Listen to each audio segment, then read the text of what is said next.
These pictures from Seattle police show where someone placed a camera under a sink at the Expedia offices pointed at the toilet in an all-gender bathroom.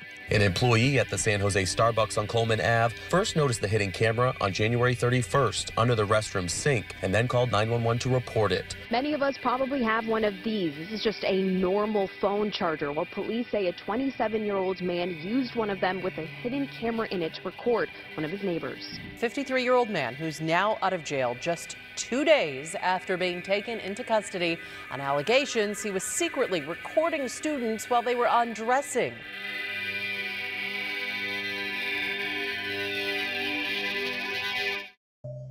This photo, view from the window at Le Gras, is largely considered the first ever permanent photograph.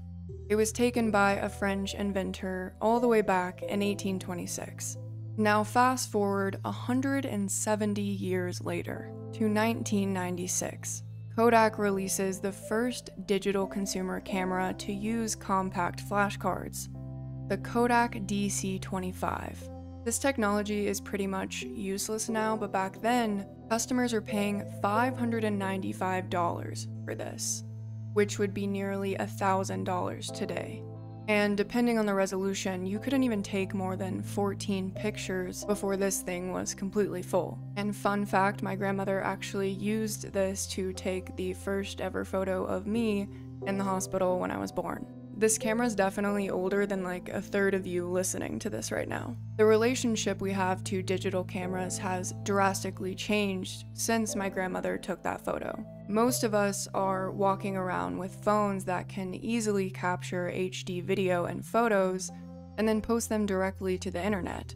Taking photos used to be a kind of sacred thing that people would get dressed up for, and people still do that today, obviously, but the ability to take a photo or video and immediately look at it is something you don't give a second thought to, when a couple decades ago, that was not a reality at all. If you drove to the store right now and bought something, there's like a 90% chance someone is gonna have video evidence of you doing that. If you're shopping for clothes or groceries at any major company, they are 100% recording you to prevent theft. But sometimes it's a little more sinister than that, because companies like Target, for example, use facial recognition technology to track these thefts. And they'll let you walk out with all these stolen goods until you reach about $900. Therefore, they can charge you for grand theft larceny, a felony that can get you 2 to 20 years in prison, and a heavy fine worth far more than the stolen items. But of course, that varies state by state. And I had no idea this was even a thing until a TikTok user named Caitlin posted this video, which now has over 11 million views now. If you've borrowed from Target and you think you got away with it, no you didn't. You just opened a case on yourself. They have their asset protection, those people that walk around with the security shirts, whatever. Target will know that you're borrowing and they will let you leave the store. They know that you're taking things and they will let you walk out. They use facial recognition software, so they'll like get scans of your face and they'll take different pictures and angles from different cameras in the store and kind of like merge and blend them together to get a clear image of who you are. And then they're gonna let you continue to borrow things until you reach like a certain dollar amount.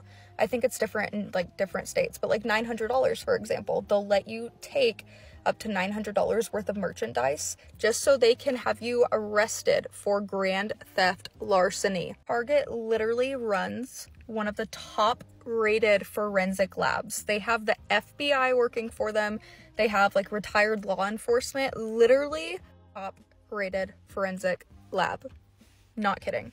I didn't mean to start going down a rabbit hole about surveillance technology, but the point that I'm trying to make is that anyone can whip out a camera and easily record you in a public space without your knowledge. And because cameras are getting more compact and more affordable, that is becoming a concern now even in our private spaces, where you would never suspect to be recorded or watched. If you search spy camera or hidden camera, you'll see thousands of products that can fit in your pocket and record hours of video. And they'll be disguised as all sorts of things. Car keys, pens, charging blocks, smoke detectors, clocks, teddy bears, you name it.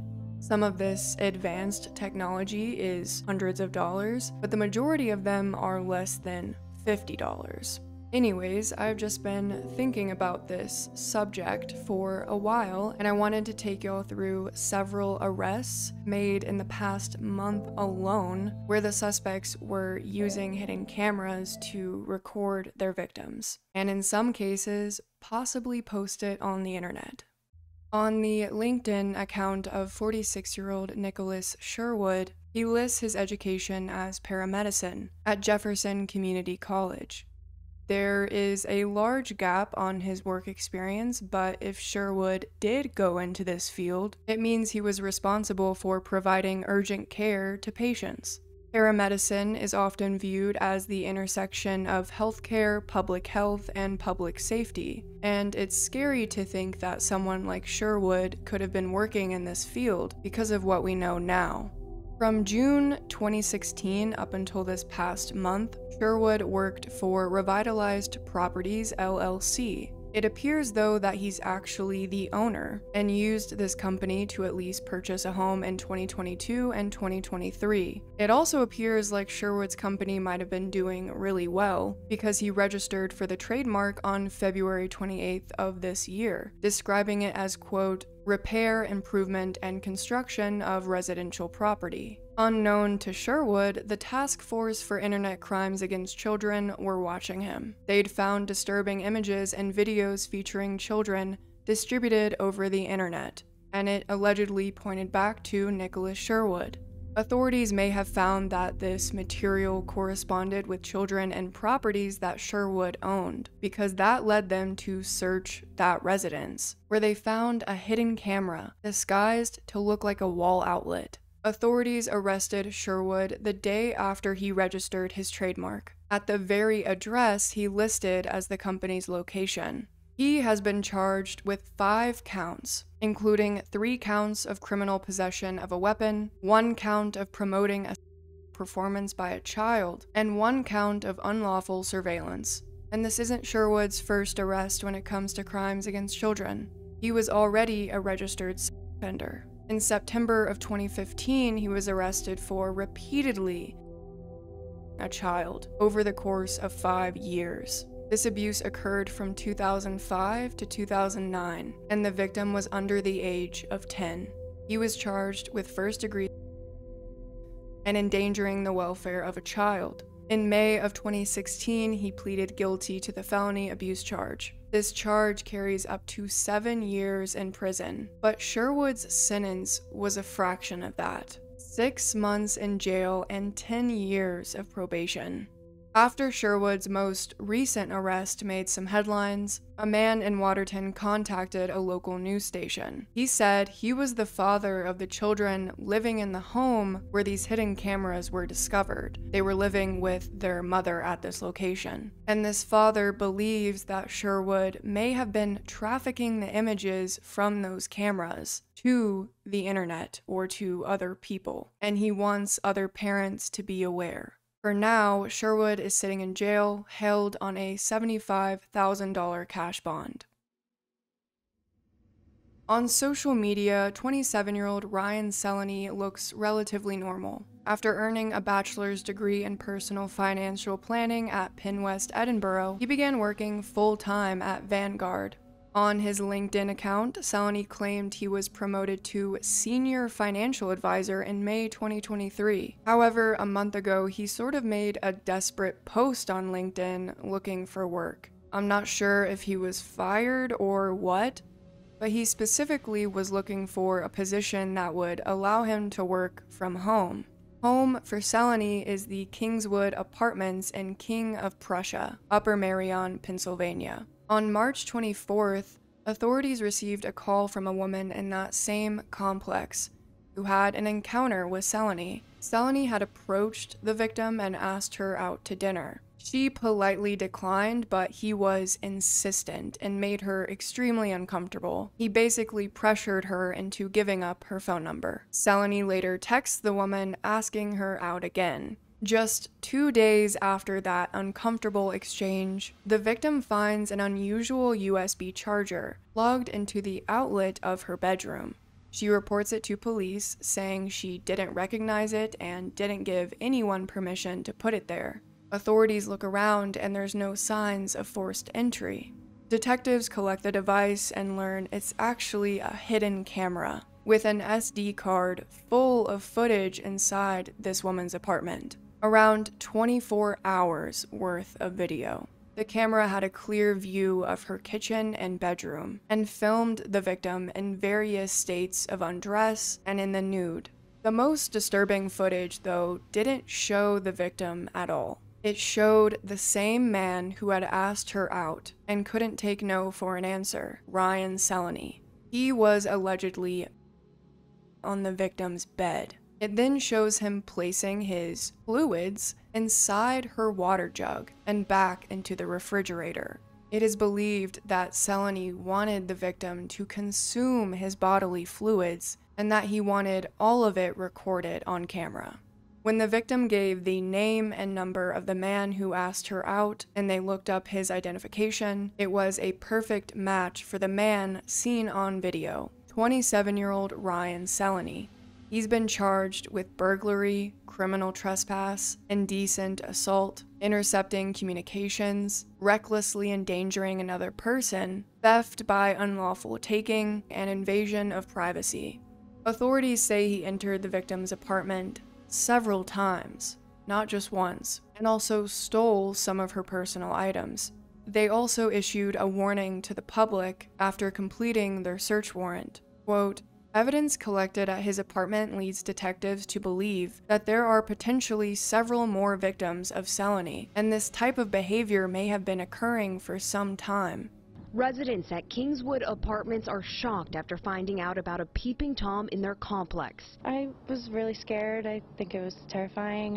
Just being a girl living here as well, it's just scary. This is crazy.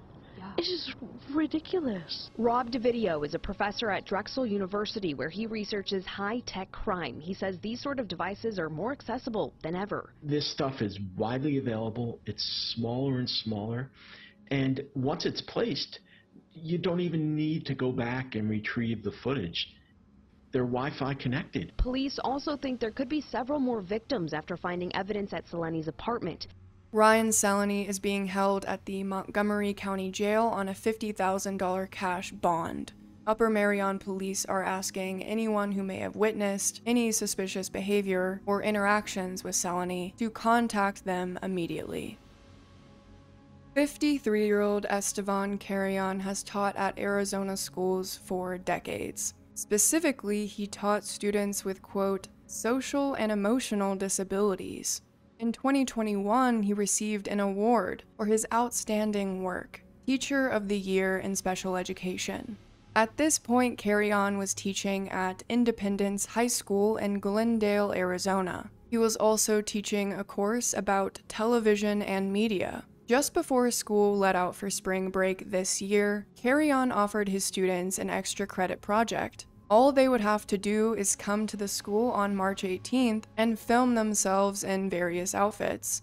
2 boys and 4 girls showed up for the project, all of them between the ages of 15 and 17. One of the boys was using a changing room nearby when he noticed something was off about a charging block. He takes a closer look and notices that the block has a hidden camera inside.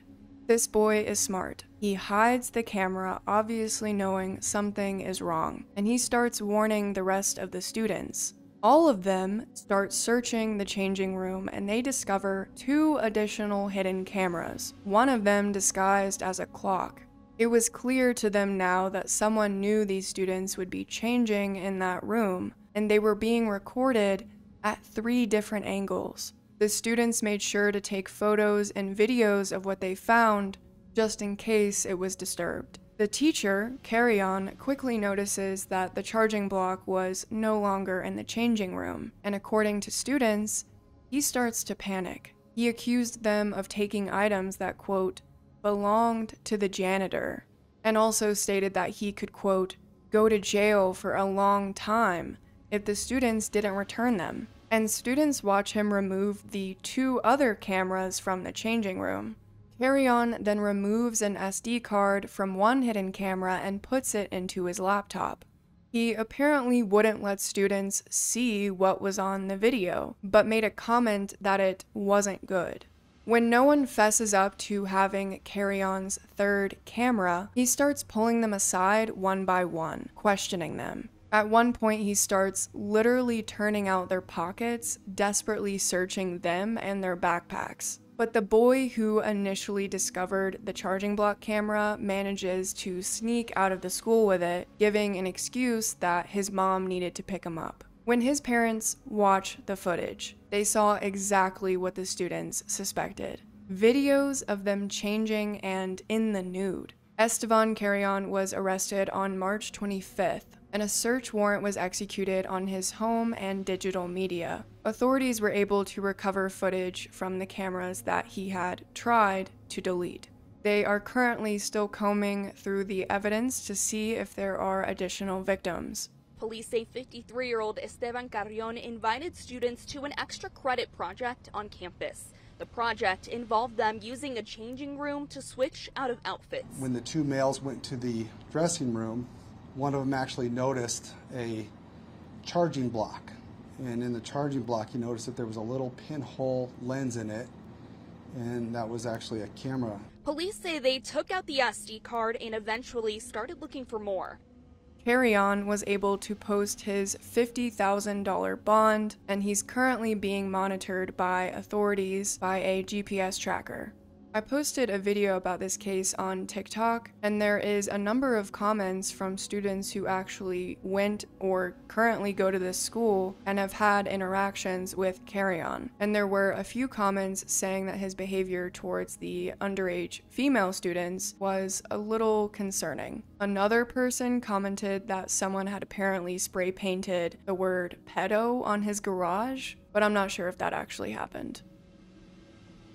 In 2022, Bradley Arkesteyn was training to become a licensed massage therapist. He started working at Simply Massage in Kent County, Michigan. That same year, a woman filed a police report against Arkesteyn, apparently after receiving a massage from him. She said his behavior was out of line. That report never resulted in any charges, though. The Kent County prosecutor said the incident, quote, didn't involve any allegations of touching, so there was no crime to proceed on. Fox 17 was contacted by another woman who also received a massage from Arkesteyn in October 2022. This is what she had to say about the experience. A second woman I spoke with today, who also got a massage from Arkesteyn back in 2022, said she knew something was off about him. October of 2022, I went to a massage appointment. When I did meet him immediately, I can't explain it. It's just like a sixth sense. This intuitiveness said, something's not right here. And you know, I did not practice what I preach. I teach my teenage daughters all the time. If you're getting alarm bells in your head about something, if your gut instinct is telling you, hey, something's not right, this doesn't feel like a safe person or a safe situation, you need to get out. And I didn't do that. And I'm so angry at myself for not listening to that sixth sense. Lila Armock did not file a police report. She said though her alarm bells went off, nothing resulted in anything truly sinister. Arkesteyn eventually left Simply Massage, and in January 2023, he started working as a janitor at Forest Hills Public Schools. He apparently had access to 2 middle schools and 2 elementary schools in the district. Hundreds of miles away in Washington, D.C., the FBI and Child Exploitation Task Force was working undercover. Agents joined a public Kik group that had a display name of Kiddo Only. Kik, spelled K-I-K, is sort of like Discord or any other app where you can message people directly and make groups. You can also send images and videos in these groups. The agents knew from experience that groups with these names are usually places where predators meet, discuss, and trade original images of underage children. Immediately after joining the group, agents were able to confirm their suspicions. Members were trading and discussing child material, or CSAM. 27-year-old Bradley Arkesteyn was in the group, under the screen name Brad Arkesteyn 95. Arkesteyn asked the group if they had, quote, any pee videos, and then sent an image, allegedly, of a child urinating. Arkesteyn added this incredibly disturbing comment, quote, that picture I sent, that girl's piss looks delicious. He then sent 7 more videos of various CSAM. On March 13th, undercover agents started a private chat with Arkesteyn, asking if he had a daughter or a little sister. This is what he replied with, quote, I don't, but I'm about to video myself on a framed photo of my 7-year-old niece, maybe tonight or this weekend, end quote. 5 days later, Arkesteyn told the undercover agents he worked for a school district and was currently working at an elementary school, kindergarten through 4th grade. When agents asked if he ever got to talk to the kids, he responds, quote, oh bro, they absolutely love me. The 2nd graders mostly. They call me Bobby, LMAO. He further stated, quote, I might get caught staring at this one girl's feet though, adding that he smells these children's shoes sometimes. Arkesteyn also wrote, quote, bro, I just need the government to legalize CP and society to normalize pedophilia, end quote. Arkesteyn was unknowingly admitting all of this to undercover FBI agents. In the criminal complaint against him, we see more disturbing messages he sent over Kik about how he feels working with children. It can be difficult sometimes, to be honest. Like, I'm careful enough that I will most likely won't get caught, but the anxiety is absolutely overwhelming. I almost wish I could get caught, but not get in trouble, so I'll know I'll be safe. I'm getting close to receiving hugs. I've had a few. Some of the girls are curious. They're super friendly with me too. I'm almost certain I could share a secret that I like little girls' feetsies and they wouldn't tell on me, end quote. Arkesteyn also brought up that he had paid an individual on Telegram $260 for 3 links to CSAM, and he sent one of those links to the undercover agent. When they accessed this link, it contained 2 folders with nearly 2 terabytes of CSAM. It depicted children, some as young as infants, being sent by men and women. Based on all of these conversations and the CSAM, investigators sent an emergency disclosure request to Kik to get all of the information associated with user Brad Arkesteyn 95. That information included an email and the user's IP address. They sent another emergency disclosure to Charter, who provided the internet to his IP address. From there, agents received his phone number, address, and full legal name, and they were able to connect all the dots. On March 19th, investigators executed a search warrant at Arkesteyn's residence, and he was interviewed by FBI special agents. He not only admitted to viewing CSAM since the age of 18, but he also said he didn't feel bad or guilty for looking at it. Before utilizing Kik and Telegram to get this material, he apparently used Omegle to get lewd images of underage girls. Arkesteyn will face charges that carry a potential 25 years in federal prison. There has been no indication yet that Arkesteyn was using hidden cameras to record children at the school, but the investigation isn't over yet. The Forest Hills Public Schools have hired a third-party firm called Northport Security to search 5 of the schools for any hidden cameras Arkesteyn may have placed.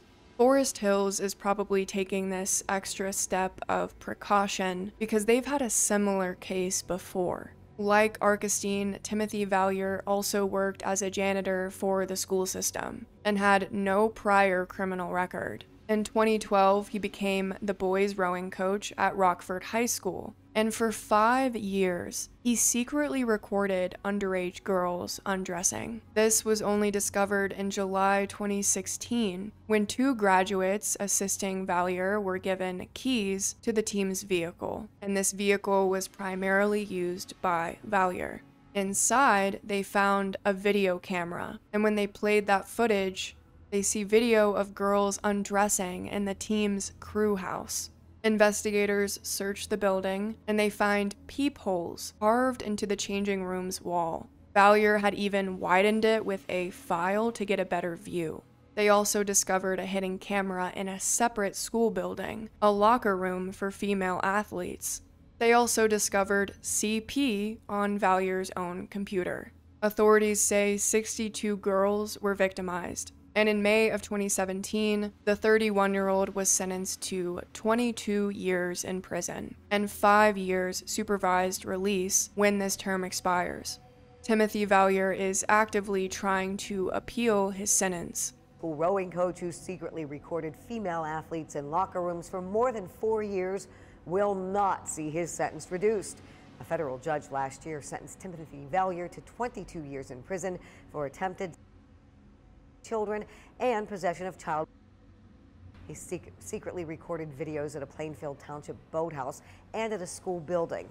Vallier called the sentence substantially unreasonable. A federal appeals panel in Cincinnati disagreed, noting there were 62 victims identified in 86 videos. Vallier is being held in a low-security federal prison in Northeast Ohio.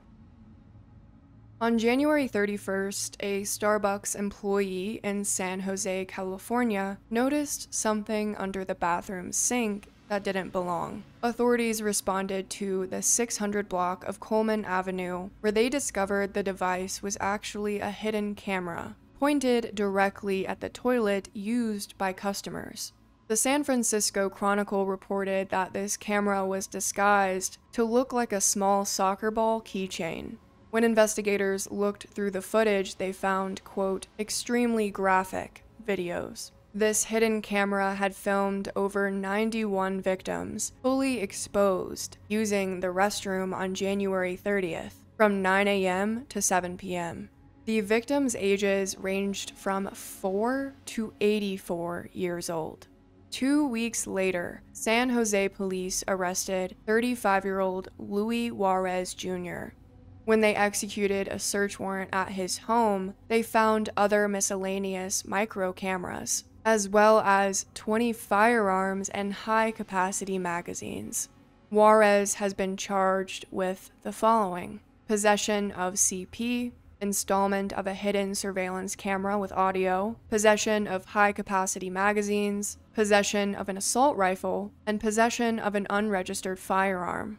Because there was so many victims in this case, people who could have just stopped at this coffee shop and aren't from the area, it's possible they haven't been able to identify and contact all of these victims. So if you have any information about this case, the suspect, or you think you could be a victim, contact the San Jose Police Sexual Assault Investigations Unit via email or phone number. After nearly 2 months of investigating, police arrested Louie Juarez Jr. on Friday for possession of an installment of a hidden camera with audio.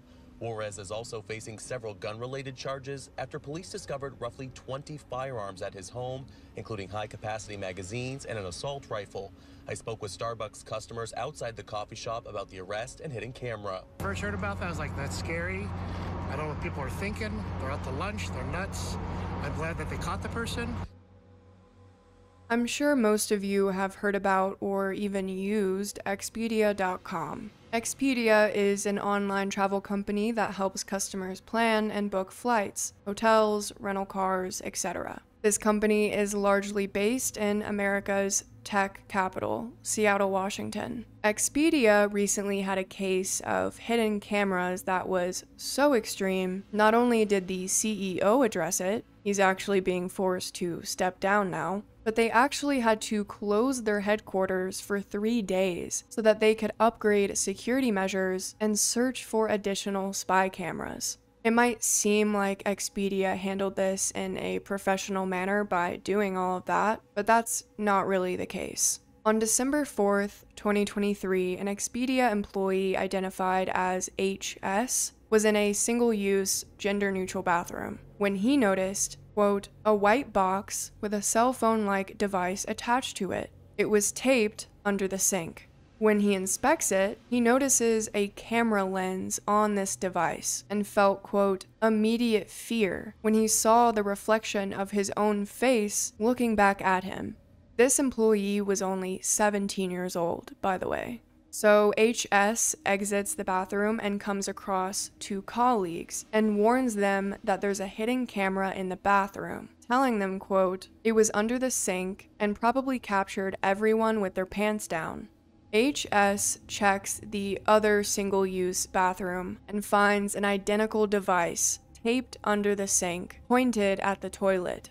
He raises concern and is given the phone number for security to report it, but security is hesitant to report it to police, allegedly telling HS that he needs to report it to someone else. HS is like, no, y'all are security, I'm reporting it to you. Do your job. He's told that someone would look into it. The security supervisors saw the devices, took photos of it, but decided not to remove them because, quote, at the time, they thought it was a music device or a battery backup for the soap dispensers. How they came to that conclusion, I have no idea, because that looks jerry-rigged as hell.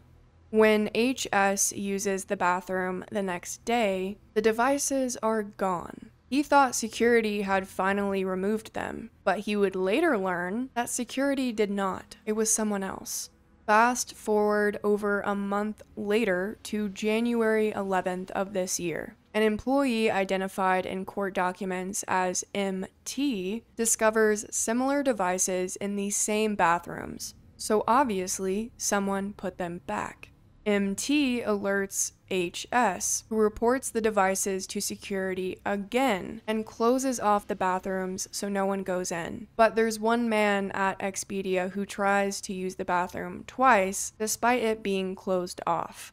They think this is extremely suspicious and report the individual to security. Expedia security finally calls Seattle police, who collect the devices and open an investigation. They also review surveillance footage inside the offices and see one employee going in and out of these bathrooms, holding the devices in his hands that would be found under the sink. He's identified as 42-year-old Marcelo Vargas-Fernandez. Investigators learn Fernandez purchased 2 spy cameras on Amazon in October that matched the description of the devices found in Expedia bathrooms. They get a search warrant and bring a special dog that has been trained to sniff out electronics. Detectives find at least 33 additional spy cameras, as well as 22 solid-state drives and 6 hard drives with at least 20 terabytes of storage. Vargas-Fernandez was arrested on February 1st and denied placing spy cameras in the Expedia bathrooms, but he did admit to similar disturbing behavior. He told police he used spy cameras to watch his ex-wife in her home without her knowledge. He also used them in his own apartment to record himself and his 4-year-old daughter because of, quote, safety concerns. Captured on camera, hiding cameras to spy on fellow employees at Expedia offices in Seattle. That's what police think is happening here when former Expedia worker Marcelo Vargas-Fernandez is seen on surveillance footage walking into a bathroom at work. Police believe he's carrying a hidden spy camera, which he then taped under the sink pointed at the toilet. Police believe once those cameras were discovered in December, the suspect removed them and waited a month to reinstall them. That is when he got caught. Police even used this canine named Trinity, trained in electronic deception to find the cameras. What really stood out to us was the work that the police dog did to find that evidence that we could then present to the court was helpful. Once police arrested the suspect, they found 2 spy cameras in his car and 15 other cameras in his apartment. Police believe these cameras may have been used in other locations. If more people come forward and they give that information to Seattle police, they can refer to us for the potential of additional charges. According to court documents, investigators believe Vargas-Fernandez may have placed spy cameras in additional spaces. Prosecutors believe he could commit a violent offense and have, quote, significant concerns for victims and community safety because of his alleged actions. So far, police say at least 10 people were filmed illegally, and, quote, several more victims have yet to be discovered. Vargas-Fernandez managed to post his $200,000 bond the day after he was arrested. His passport has been taken, he's not allowed to leave the state, and they are monitoring him via electronic GPS. On February 15th, he pleaded not guilty to 4 counts of first-degree voyeurism. Most of the employees at the Seattle Expedia location didn't know about this incident at all until GeekWire reported the arrest on February 13th, and that article was then sent into a Slack group chat with all of the employees. They were rightfully outraged that the company didn't tell them someone was secretly recording them in the bathroom, and they had to find out through a news article nearly 2 weeks after the arrest. They wanted to know which bathrooms the cameras were in to know if they were possibly secretly recorded. And that is when Expedia finally addressed the situation, sent out a memo to the employees, and is now offering employees confidential counseling as well as access to employee assistance programs. I think that's going to do it for this week. Thank you all so much for listening. PSA, my Patreon page is back up. If you want to support the show, head over to patreon.com/truecrimecam, where you can get ad-free episodes every week for just $1 a month. And sometimes I even post them a day or two earlier. And shout out to the new members, Claire and Jade. Again, thank you all so much for listening, and I hope you all have a good day, evening, or night. Goodbye.